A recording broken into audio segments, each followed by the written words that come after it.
안녕하세요. 오늘도 서연살롱을 찾아주셔서 감사합니다. 저는 과거에 어처구니가 없는 일을 겪은 여자인데요. 제 주변에다가는 차마 민망하고 창피해서 밝히지 못했던 저의 옛 이야기를 여기서 꺼내볼까 해요. 원체 가난한 데다가 동생마저 몸이 아파서 막대한 병원비라는 이중고를 겪었던 집이 바로 제 친정이에요. 저희 부모님이 결혼을 늦게 하셔서 두 분 다 30대에 들어서야 첫째인 저를 낳으셨고 제 밑으로 남동생하고 여동생이 있어요. 그리고 막내인 여동생이 어렸을 때부터 몸이 안 좋았어요. 병원 신세를 져야 했고 수술을 몇 차례 받아야 했어요. 아버지는 가장으로서 무거운 책임을 지시고 돈을 버시려 무리하게 일용직판을 전전하시다가 어느 날 크게 다치셨는데요. 그게 또 다른 비극이었던 것 같아요.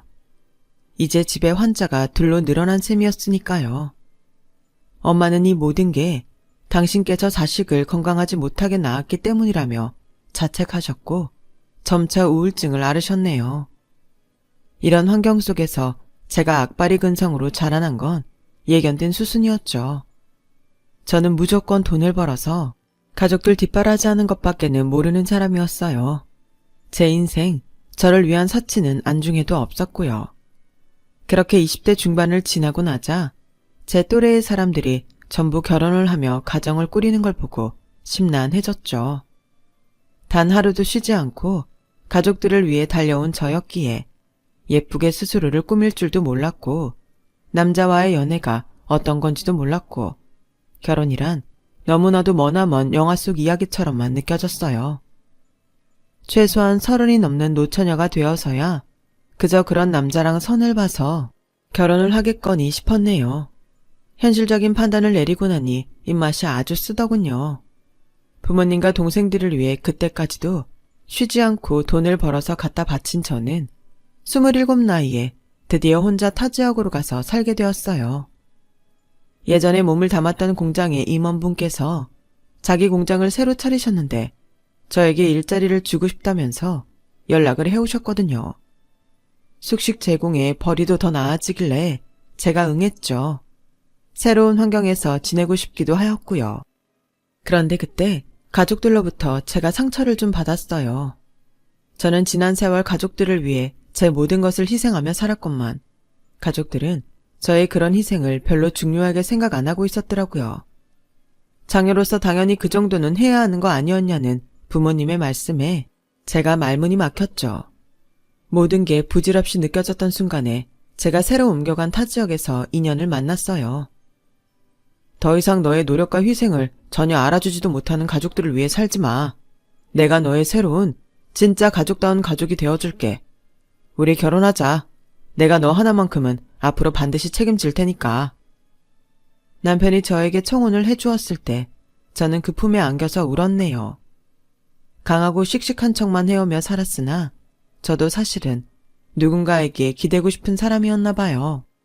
제가 새로 일하게 됐던 공장이 바로 근처에서 남편은 일을 하던 사람이었고 저와 결혼을 약속하게 되면서 함께 남편의 고향 지역으로 갔어요.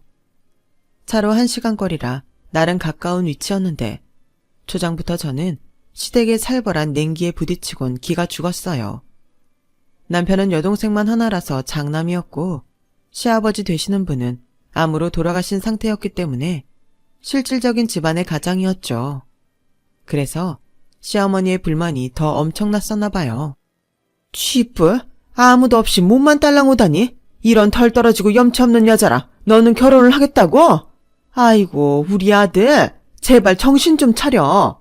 차라리 고시 공부를 계속한다 그러면 말리지 않으마.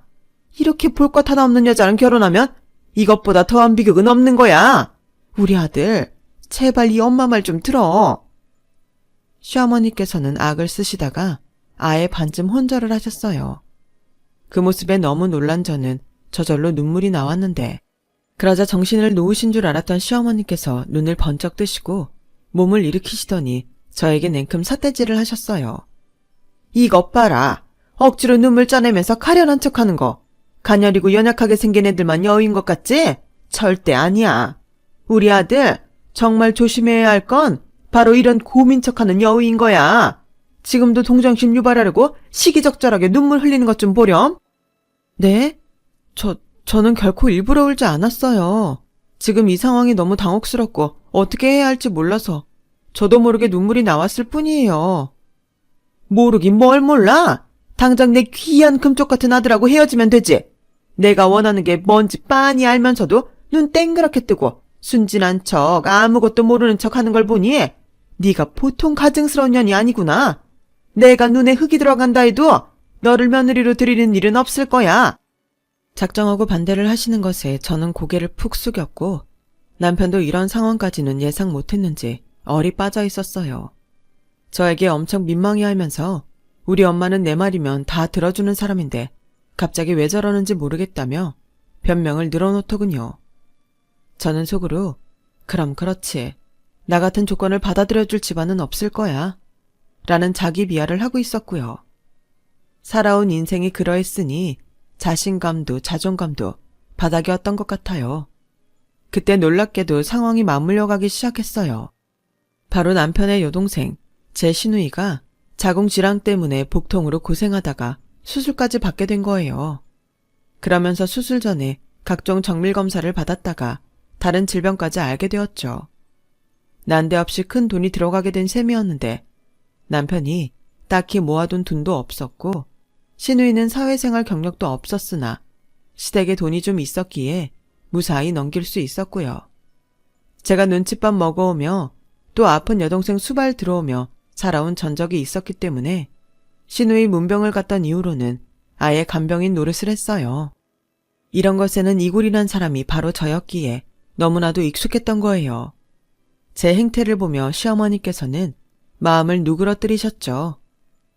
안팎으로 쓸모 하나 없는 버러지인 줄 알았는데 이렇게 보니 나름의 쓸모는 다 아는 모양이구나. 그래요 엄마. 다름 아닌 내가 고른 여자인데 아무런 그렇게 별로일 리가 없잖아요 엄마. 그냥 눈 딱 한 번만 감고 저희 결혼 허락해 주세요. 그 틈을 놓치지 않은 남편이 강력하게 시어머니를 졸라대서 저희는 부부가 될 수 있었네요. 지금 생각해보니까 시어머니께서는 몸 아픈 자기 딸을 수발을 들 사람이 생겨서 좋다고 생각하신 것 같아요. 그때 제가 결혼한다 그러니까 친정 식구들은 몹시 당황해했고요.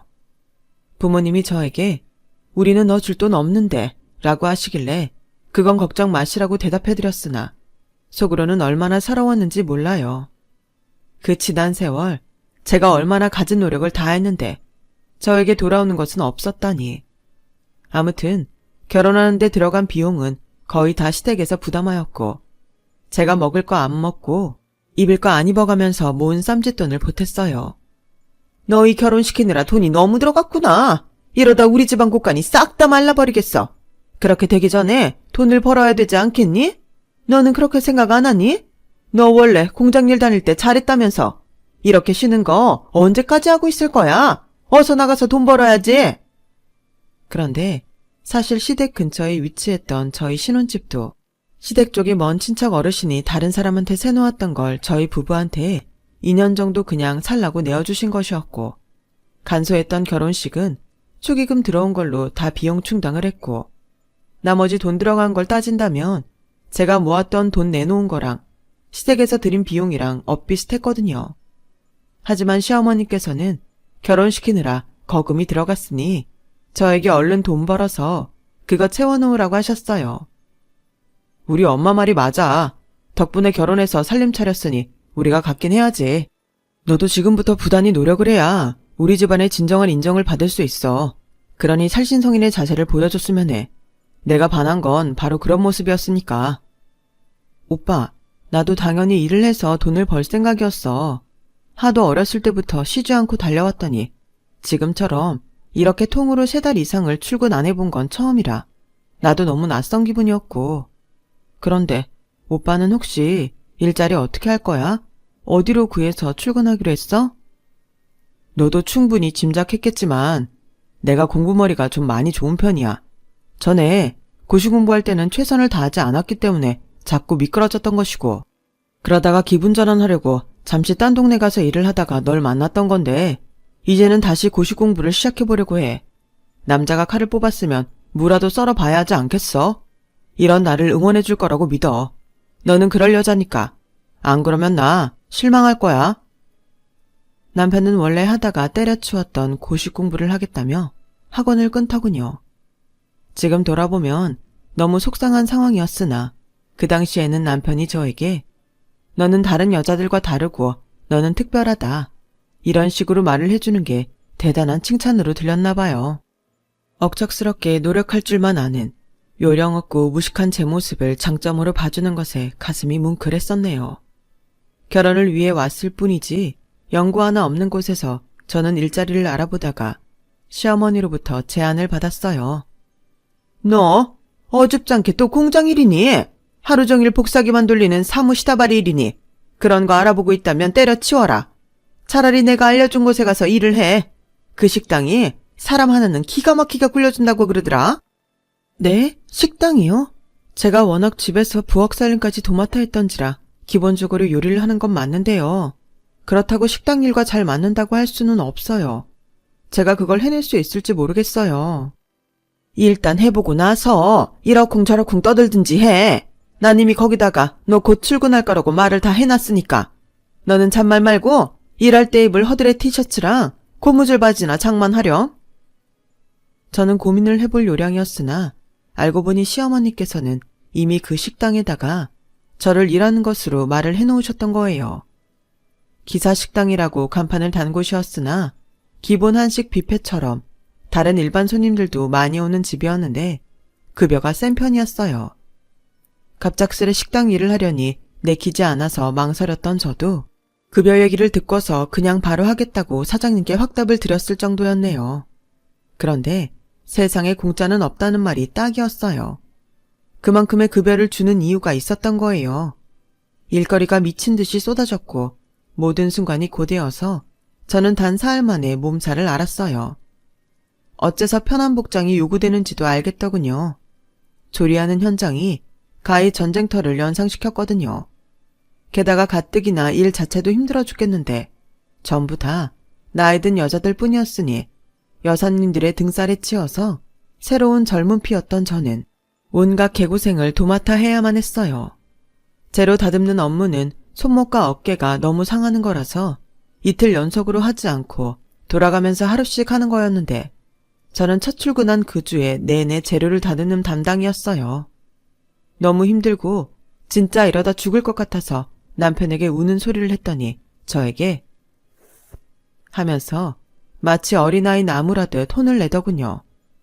너 이렇게 근성 없는 여자였냐고 자기가 사람을 잘못 봤다고 자기는 남자로서의 자존심 다 내려놓고 하루 종일 고시 공부나 하는 와중에도 2시간씩 편의점 아르바이트까지 하고 있는데 네가 어떻게 징징거릴 수 있냐면서 굉장히 서러워하더라고요. 그 반응에 저는 또 주눅이 들었죠. 나중에 가만히 생각해보니까 남편이 잠깐씩 일했던 그 편의점은 시어머니의 사촌 오빠 되시는 분이 운영하는 거였기 때문에 거기서 별로 하는 업무도 없었고 손님 없는 애매한 시간대에 2시간 카운터만 지키는 거였어요. 저는 그런 것도 고려하지 못하고 다 같이 힘든데 나만 힘들다는 소리 하는구나 싶어서 바보같이 꾹 참았었네요. 제가 일을 그만두지 못하도록 분위기 조성하고 은근하게 압박하셨던 시어머니의 존재 때문에 더욱 그랬었고요. 어떻게 그러실 수 있었는가 하면 제가 중노동에 시달렸던 그 식당의 사장님과 시어머니께서 알고 보니 원래 알던 사이셨더라고요. 그걸 저는 제 첫 월급날에 알았어요. 생각해보니 제가 급여받을 계좌를 사장님께서 안 물어보셨길래 월급날 가까워졌을 때 사장님께 제가 말씀을 드렸어요. 통장 사본을 드리면 되느냐고 여쭤보았더니 저에게 하시는 답변이 어차피 제가 받을 월급은 시어머니께 드리기로 했다네요. 청천벽력이었죠. 온몸에 쑤시지 않는 곳이 없었는데 그래도 월급만 바라보며 버텼건만 그 돈을 제가 만질 수 없다뇨. 어떻게 그럴 수가 있냐고 따져봤으나 사장님께선 몹시 난처해하시며 제가 시어머니와 직접 단판을 지어 해결하라고 하셨을 뿐이었어요. 어머니, 제 월급을 어머니께서 받기로 하셨다고 들었어요. 저는 몰랐는데. 이게 어떻게 된 일이에요? 그럼 어머님께서 일단 받으신 다음 저에게 그 돈을 따로 전달해 주시는 건가요? 그래, 내가 알아서 앞으로 돈 관리를 할 거고 너희 두 사람 쓸 돈은 내가 우리 아들한테 붙여주마. 돈이 없어질지 어쩔지 그런 걱정은 할 필요가 없으니까. 너는 앞으로 지금처럼 일만 열심히 하면 돼. 네가 그 돌머리로 재테크를 알기나 하니 뭘 알겠니?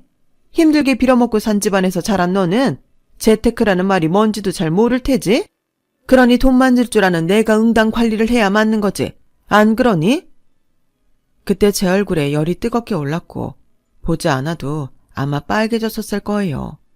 그런 저를 보며 시어머니께서는 비웃음을 날려대셨고 어디 논리 정연하게 반박할 거리 있으면 해보라고 강하게 나오셨어요. 저는 그럼에도 제가 번 돈은 제가 일부라도 받고 싶어서 재차 말씀을 드렸으나 거절당했고 너무 화가 나서 이를 때려치울까 하던 찰나에 남편이 저를 설득했어요. 너 왜 이렇게 사람 마음을 몰라? 우리 엄마 처음에만 그러시다가 얼마 지나면 너한테 돈 다 주실 거야. 지금은 며느리랑 기싸움 하시려고 일부러 그러시는 거고 처음에 너 엄청 반대하셨던 분이 우리 엄마잖아. 그때 생각하시느라 너한테 일부러 그렇게 구시는 거야. 그게 정말이야? 나는 어머님께서 진심으로 내가 번 돈을 전부 다 손에 쥐고 관리하시려는 줄 알았는데. 에이, 절대 아니라니깐. 참고 지내면 네가 우리 엄마한테 인정받을 일밖에 안 남았으니까 나 믿고 버텨봐. 너는 해낼 수 있는 여자야. 네 덕분에 내가 고시 공부 이어갈 수 있는 거고 우리는 몇 년 뒤면 안정적으로 떵떵거리며 살 테니까 지금만 좀 고생해줘. 단호하게 그러는 것에 저는 결국 저희 부부의 미래를 생각해서 좀 더 희생하기로 하였어요. 몸 바쳐서 일하는 것이라면 워낙 익숙한 저였으나 아침 8시부터 오후 5시까지 쉬지 않고 중노동을 하는 것은 좀처럼 익숙해지지 않았고 매일이 고될 뿐이었네요. 퇴근하자마자 시댁에 가서 밥도 차려야 했고요. 버젓이 식당 다니는 며느리가 있는데 하루에 한 끼라도 밥상 차린 거 받고 싶다고 시어머니께서 하도 노래를 부르시는 바람에 그리 됐었네요. 그런 와중에 시누이는 왜 그렇게 반찬 투정을 하던지 그리고 시댁에서 저녁상 차린 것까지 마치고 집에 돌아와 남편 밥을 차리고 있으면 그때 남편이 귀가를 했네요. 늦은 저녁을 먹고 나면 또 저는 설거지에 각종 빨래부터 집안일에 온통 정신이 없었죠. 이 악물고 이 시기를 넘겨보자. 별들 날 온다. 이렇게 생각하며 버텼던 거예요. 그런데 너무 힘들게 지냈는지 언제부턴가 피곤이 가시질 않았고 몸이 축축 처지는 감각이 들었어요. 하루 이틀이면 모르겠는데 몇 날 며칠을 그러니까 너무 힘들어서 저 같은 사람도 병원 생각이 절로 나더군요.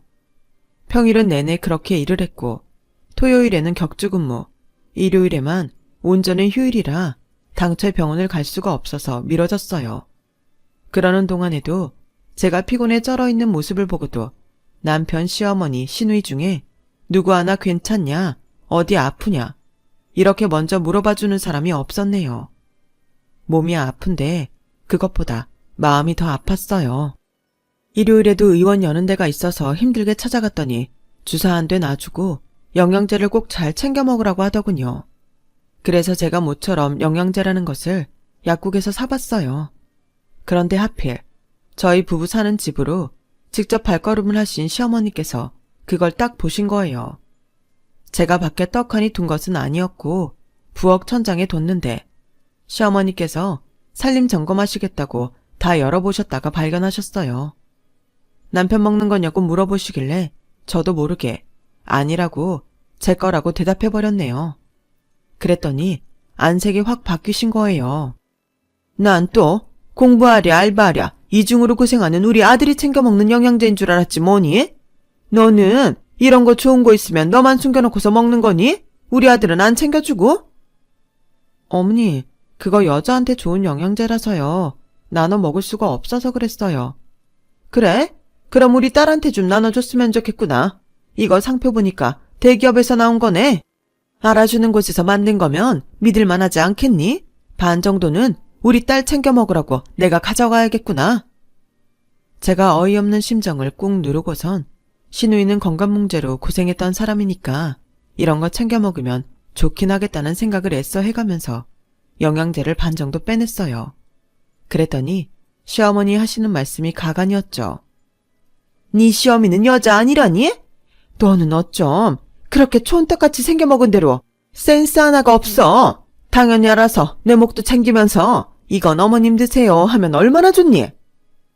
더럽고 치사해서 못해 먹겠다고 하려다가 치밀어 오른 화를 꾹 참고선 어머니 드실 것도 그날 챙겨드렸어요. 그거 드셔서 그런지 시어머니는 그 후로 더욱 활발해 보이시더군요.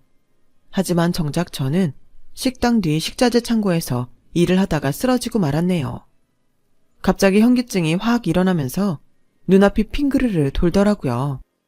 성질도 센 주방 왕언니도 저를 보고 놀라서는 빨리 병원이나 가보라고 했을 정도였는데 제가 쓰러졌단 소리를 듣고도 시어머니께서는 걔가 별 루난 지랄을 다 떤다며 혀를 끌끌 차시는 게 다였네요. 저는 병원에서 갑상샘 저하증 판정을 받았어요. 그리고 수치가 어마어마하다는 소견도 들었고요. 이 정도면 감정 조절도 너무 힘들었을 거고 일상생활이 괴로웠을 텐데 어떻게 버텼냐고 의사가 놀라워했어요. 어쩐지 과도하게 피곤하고 먹는 거에 비해서 살이 찌고 잘 붓는 게 이상하다 싶었는데 그게 건강에 이상이 있어서 그랬던 거예요. 너무 갑작스러웠고 막막한 기분이었는데 아픈 사람을 대하는 시어머니의 태도를 보면서 저는 더욱 참담해졌죠. 어디서 그딴 질병에 걸려온 거야? 내년쯤에 임신을 이제 해야 하는데 지금 이게 뭔 꼴이니? 너는 찰랑구석 하나가 없으면서 잘하는 것 같지도 하나가 없구나. 너 같은 걸 구제불능이라고 하는 거야, 이 구제불능아. 저는 남편하고 임신 계획을 세운 적도 없었건만 시어머니 말씀에 얼마나 당혹스러웠는지 몰라요. 기계처럼 하루하루 고된 일을 하며 사는 저와 도대체 언제 끝이 날지 모르는 고시공부 삼매경인 남편은 비록 나이는 찼을지언정 아직 이세 이야기를 나눌 여유는 없는 상태였으니까요. 제가 너무 황당하고 서러워서 이렇게 느낀 바를 남편에게 다 털어놓았어요. 그간 억누르고 참고 있었던 것들까지 아예 다 말을 해버렸고 그러면서 저는 엉엉 울어버렸죠.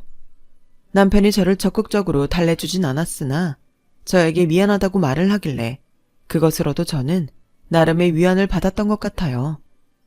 여전히 시어머니께서는 제 월급을 가져가셨으며 그 돈의 일부를 남편 용돈으로 주셨고 그거라도 제가 받고 싶다고 했으나 남편은 그 돈을 받아야 자기가 학원 다니고 공부할 수 있다면서 그러고 있었지만 어쨌든 이 과정들이 결국은 다 지나가고 밝은 미래가 펼쳐질 거라고 상상의 나래를 펼쳤었죠.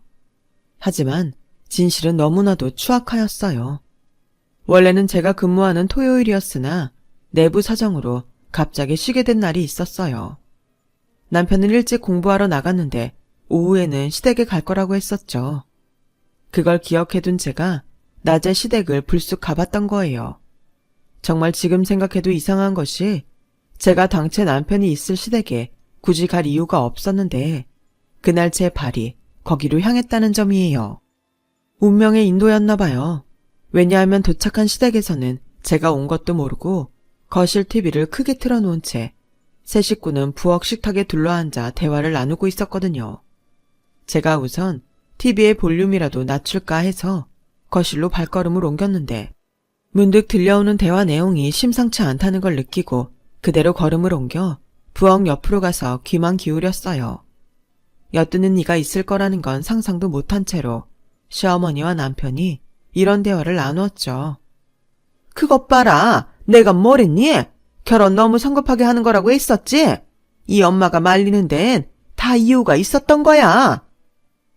에휴, 그러게요. 옛말에 부모 말을 들으면 자다가도 떡이 생긴다는 말이 괜히 있는 게 아니었어요. 설마 내가 이렇게 결혼을 금세 후회하게 될 줄이야. 그 순간 제 심장이 철렁 내려앉았어요.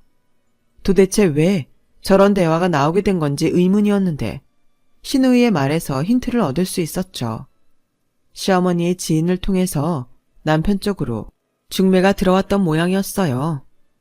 그 여자 조건 너무 괜찮던데 집안도 잘 살고 오빠가 성실해서 마음에 든다고 했다며? 결혼했다고 그러니까 아쉬워했다는 게 사실이면 진짜 우리야말로 아쉬운 입장이지. 와, 나도 그런 새언니 가지고 싶다. 지금처럼 구질구질하고 배울 거 하나 없는 얼뜨기 말고 진짜 세련된 새언니 말이야. 제가 신우이를 얼마나 정성스레 간병했었는데 수술받고 나서 신우이가 상심에 빠져 있었을 때도 저는 성의껏 위로를 해줬었죠. 그런데 은혜를 원수로 갚다니요. 절망적인 배신감에 허우적거리고 있는데 시어머니께서는 한술 더 뜨시더군요. 며느리 쪽의 하자가 심했고 바람나서 떠나갔다고. 그러면 상대방 집안에서도 괜찮다고 여길 거라 하셨어요. 그 말씀인즉 저에게 그런 누명을 씌워 이혼시키겠다는 것이나 진배 없었죠. 엄마, 걔가 매사에 꿋꿋한 거 못 봤어? 구슬리는 게 쉽다는 장점이 있지만 대신에 찰거머리 기질이 있는 여자라고. 이제 와서 떨어질 것 같지가 않아. 일 잘하고 노예 기질 강한 게 마음에 들었는데 그래서 너무 결혼하고 싶었던 건데 그때 내가 너무 그 생각에 사로잡혀서 성급했던 것 같아. 결혼을 무작정 진행했었다니. 지금 걔를 봐봐. 건강 나빠져서 완전히 마탱이 같잖아. 솔직히 걔한테는 미안한데 여자로 안 보이고 이성적인 매력도 안 느껴지고 그냥 갑갑해서 미치겠어.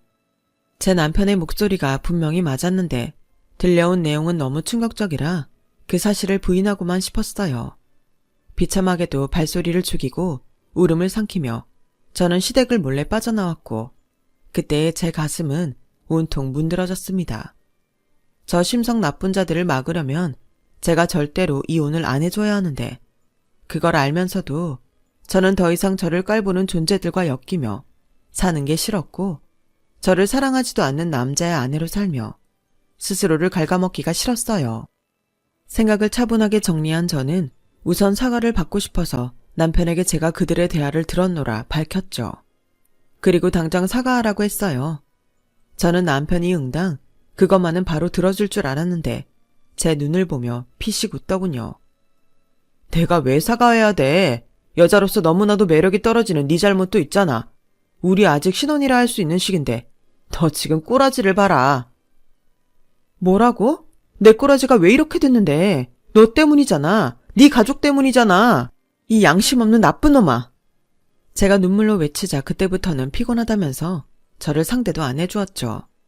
시어머니께서는 제가 먼저 꺼내고 싶었던 그 두 글자, 이혼을 저보다 빨리 입에 담으셨네요. 잔말 말고 그냥 이혼하거라. 서로가 안 맞는 걸 알았으니 된 것 아니겠니?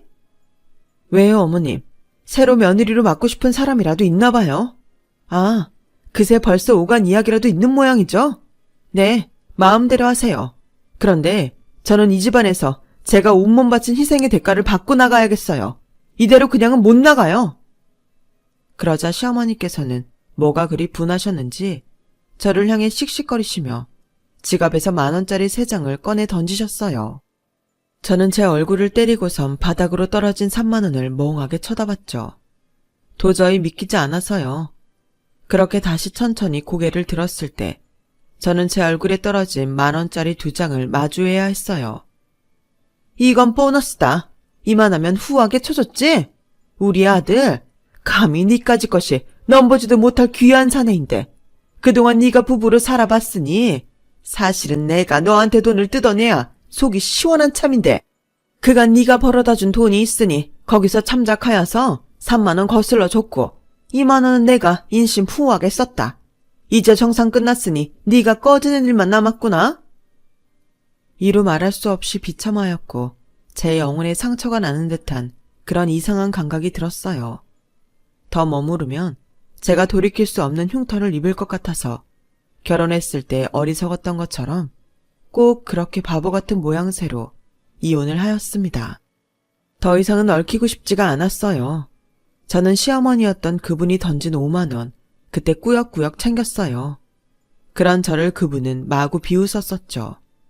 돈이 얼마나 궁하고 자존심이 없었으면 이런 상황에서도 그걸 챙기냐며 말이죠. 하지만 저는 그때 이 순간의 수모를 앞으로 절대 잊지 않고 살겠다는 다짐으로 그걸 챙긴 거였어요.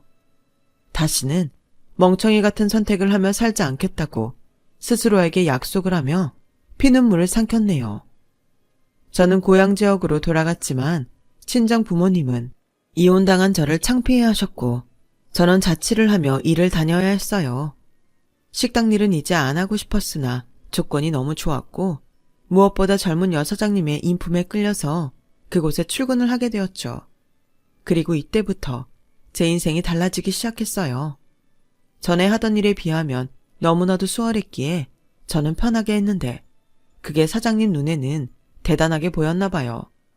그 식당이 점점 잘 되면서 2호점을 내실 생각을 한 사장님은 저에게 그걸 맡기실 작정까지 하신 거였죠.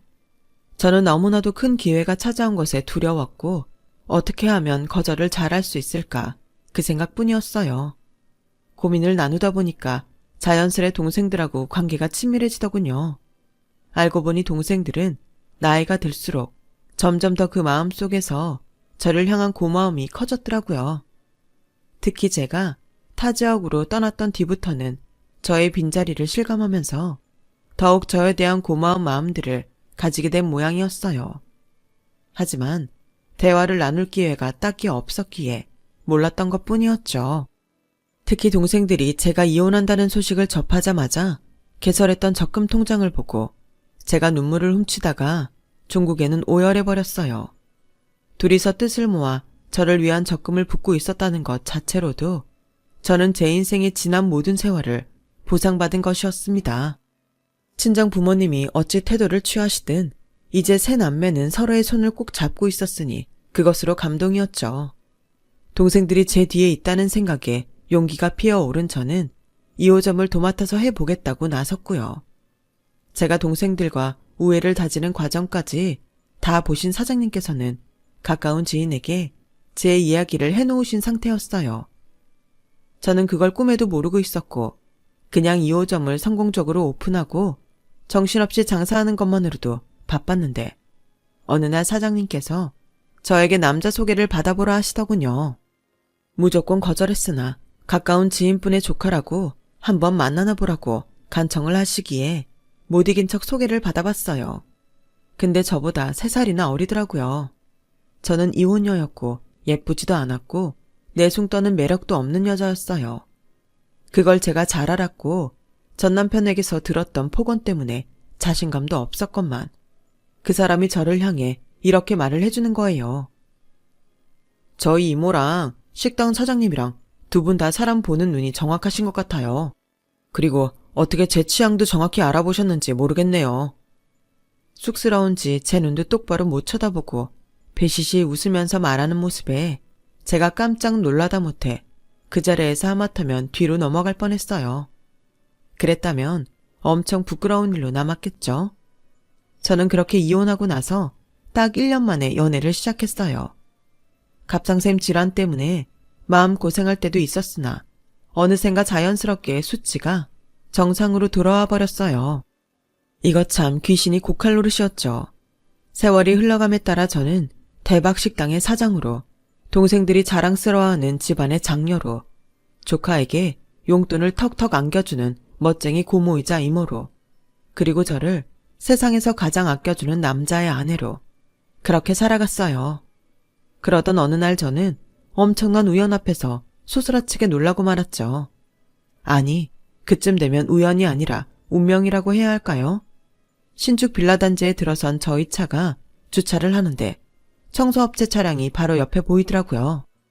작은 경차였고 각종 청소 도구들이 차 안에 빼곡했죠. 제가 곧장 차에서 내린 건 그 청소업체 소속으로 보이는 사람들 2명을 발견했기 때문이에요. 낯빛이 어둡고 남루한 차림새의 할머니와 그 아들이었는데 서로에게 불만을 쏟아내는 중이었죠. 아우, 이 녀석아, 간신히 일감 따내서 여기 청소도 감지덕지 않은 건데 여기 사는 사람 자전거를 넘어뜨리면 어떡해. 너는 네 동생이 사기 결혼 당한 거 보면서 이제 정신 똑바로 차리고 살겠다고 다짐까지 해놓고 오늘도 이렇게 정신 놓고 있으면 어떡해. 아, 엄마, 그 기집애가 멍청하게 사기 결혼 당한 것보다 내가 꽃뱀한테 물려서 2천만 원 갖다 쓴 게 더 억울하고 슬픈 일이거든? 그 꽃뱀만 아니었어도 내가 말 잘 듣고 일 잘하는 여자랑 이혼하는 실수도 저지르지 않았을 텐데 이게 다 엄마 때문이야. 왜 나 때문이니? 네가 그 망할 놈의 고시 공부일지를 10년 넘게 붙들고 있다가 끝끝내 합격 못한 게 잘못이지.